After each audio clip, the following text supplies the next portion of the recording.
रामायण पर आधारित आदि पुरुष फिल्म जिस तरह से आधुनिक दौर के हिसाब से बनाई गई है, उससे लगता है देश की राष्ट्रीय और धार्मिक धरोहर का अंत करने पर उतारू है फिल्म जगत। जिस तरह से इसमें किरदारों को दिखाया गया है वह देश की संस्कृति में आराध्य और भगवान माने जाते हैं, परंतु आधुनिकता का हवाला देकर उन आराध्यों का न केवल अपमान किया गया है बल्कि जो दिखाने का तरीका और भाषा का प्रयोग इस फिल्म में किया गया काफी निंदनीय है। इससे न केवल सांस्कृतिक विरासत को ठेस लगती है बल्कि एक धार्मिक आस्था का प्रतीक माने जाने वाली रामायण को भी अपमानित करने का काम किया गया है। यही फिल्म अगर बॉलीवुड में किसी अन्य संप्रदाय या धर्म के लोगों द्वारा बनाई जाती तो अब तक बायकॉट गैंग और कमाई हिंदू संगठन छाती पीट कर हाय बायकॉट करने लगते, परंतु इस फिल्म आदि पुरुष के विरोध में ना तो कोई ऐसा संगठन सामने आया है, न ही कोई प्रतिष्ठित राजनीतिक या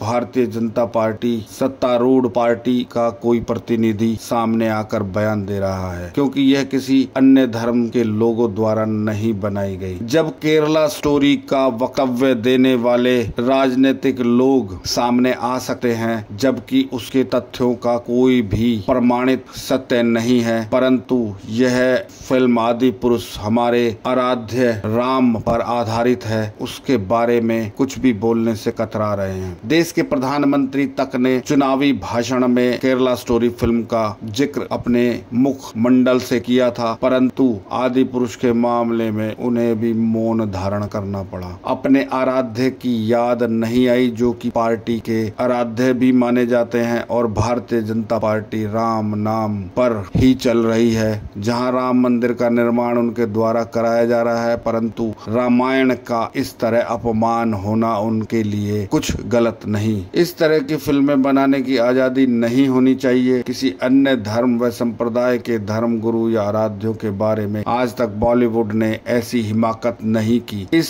तरह की फिल्म को बनाना और उस पर प्रयोग करना सिर्फ और सिर्फ सांस्कृतिक और राष्ट्रीय धरोहर का अपमान कहलाता है। कपड़ा तेरे बाप का, तेल तेरे बाप का, आग भी तेरे बाप की और चलेगी भी तेरे बाप की।